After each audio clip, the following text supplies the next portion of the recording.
Hello po, continuation po guys. Bali, season 18 po ng What is Written Truly Happened. Bali, part 7 po, part 7. So, ito po yung pangalawang pacts tungkol dun sa kalaban ng ating Panginoon, ng ating Creator. Satan is a liar. Look at what our Creator said about Satan. In John 8 verse 44.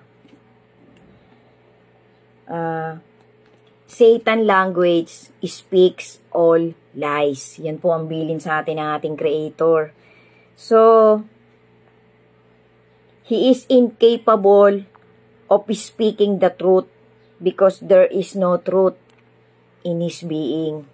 So, totoong-totoo po talagang binitawan ng Panginoon na ito pong kalaban ng ating Creator ay punong-puno ng lies.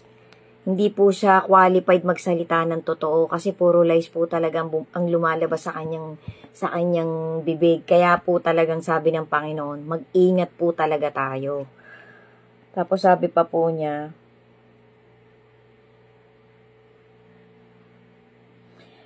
all Satan's influence on earth is all about lying. So, yan po ang isang facts na sinabi at iniwanan ng ating Panginoon. Binigyan na po niya tayo ng warning para makapag-ingat tayo. Kasi eventually po, palala po ng palala ang lies na gagawin nitong kalaban ng ating Panginoon para po marami siyang maisama, para po marami siyang mailigaw. Kaya nga po tayo, inihahanda po tayo ng Panginoon sa pakikipaglaban natin pagdating ng Great Tribulation. Kasi bago po mangyari yung 1,000 paghahari ng ating Creator, napakarami pa pong pakikipaglaban ng mga taong chosen, ng mga taong pinili ng Panginoon. Kasi sabi po ng ating Creator, mas matindi po yung spirit na ibinigay niya sa human being, panlaban sa lahat ng lies na gagawin, na pangtukso sa atin, panghikayat sa atin, nitong si Satan, nitong kalaban nga po, nitong wicked. So, yan po ay isang facts. Totoo po yan. Talagang nakasulat po yan. So, tandaan nyo po yung verse, John 8 verse 44. Nabasa ko na rin po yan. I-check nyo na lang po, i-double check nyo na lang po. So, ang pangatlo po guys, ito po yung pangatlo.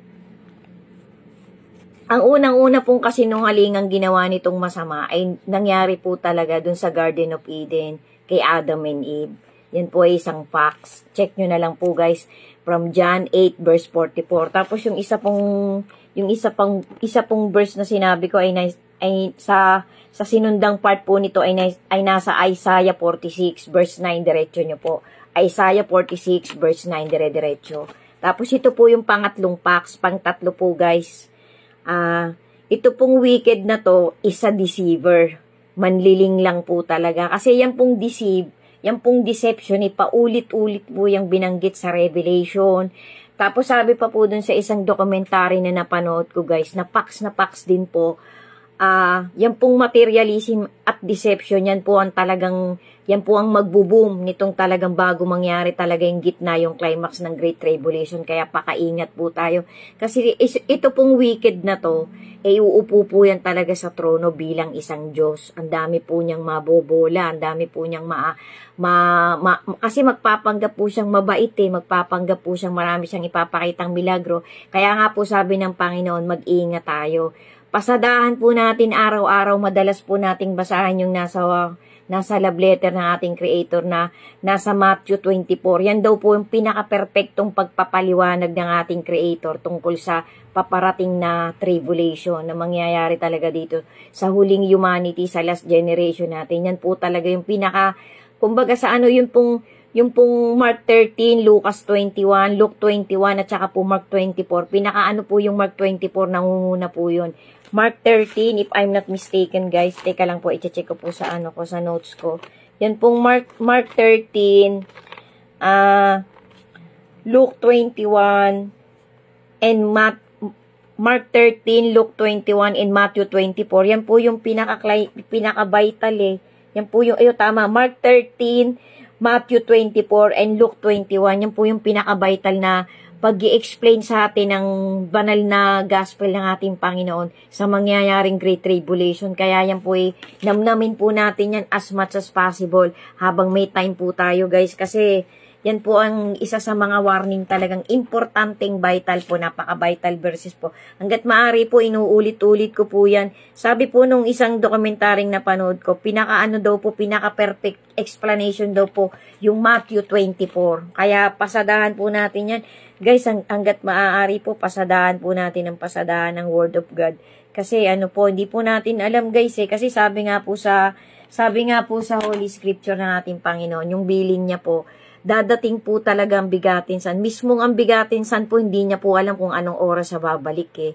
Yung ultimate pong pagbabalik niya, hindi niya po alam eh. Kasi yun nga pong nangyari sa Sodom at Gomorrah, maisingit ko lang po guys ha. Wala po ding alam yung mga tao dun eh, nagugunawi na yung city na yun eh, nung time na yun, nung unang siglo, nung nasa panahon pa po ng mga propeta ng Old Testament. Panahon nga po ni Abraham, hindi rin po nila alam na on that very moment ay magugunaw na yung Sin City na yun.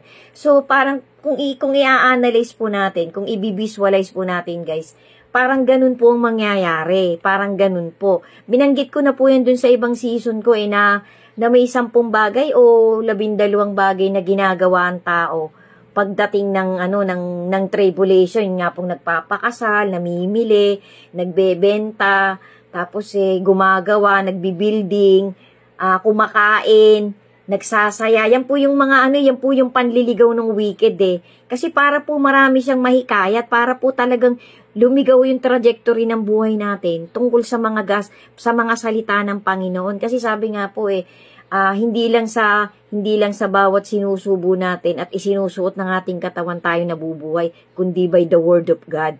That's why we are still living.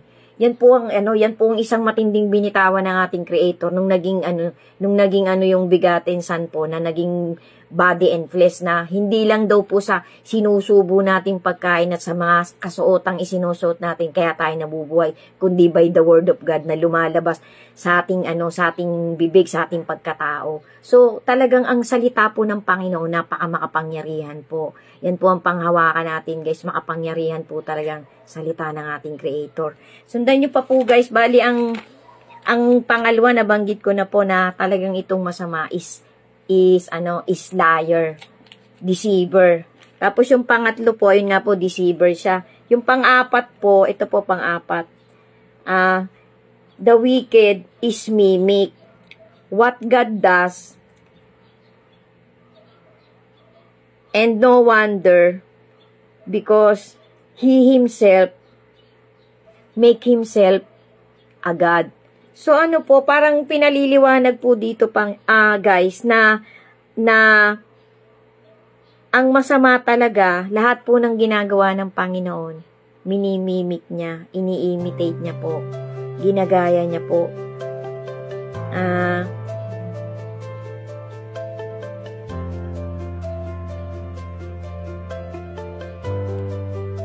Lahat po halos ng pinapakita ng Holy Spirit, gagayahin po nitong masama. Magkukunwari po siyang anghel, magkukunwari po siyang Diyos para marami siyang mailigaw. Kaya hindi po talaga lahat ng milagro dapat natin papaniwalaan natin eh.